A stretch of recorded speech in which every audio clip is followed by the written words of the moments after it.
Sharda group વિશે થોડું જણાવી દઉં તો શારદા ગ્રુપ એવી વિચારસરણી લઈને ચાલે છે કે કેમ લોકોનું જીવન બેટર કરી શકાય. એટલે બીજું કંઈ જોવાનું હતું પણ પ્લાન બી જોઈને એમ લાગ્યું કે આ રહેવા જેવી જગ્યા છે અને ઓન ધી સ્પોટ અમે નક્કી જ કરી દીધું.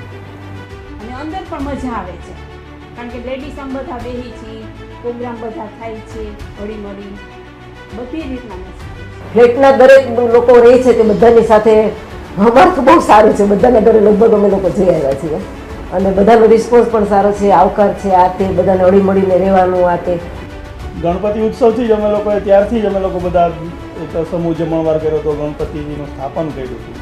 ત્યાર પછી લગભગ 1.5-2 મહિના પછી દર વખતે સાંજે શનિવાર સેટરડે નાઇટ એવી રીતે ભેગા થઈ અને જમણવારનું આયોજન કરીએ છીએ. ઓલમોસ્ટ બધા ફેમિલી સારા છે. અમારે ત્યાં ગેસ્ટ આવે છે ને એ પણ અત્યાર સુધીના બધાએ વખાણ કર્યા છે કે પ્રોજેક્ટ બહુ ફાઇન બન્યો છે, કે આવો પ્રોજેક્ટ અમે કંઈ જોયો નથી.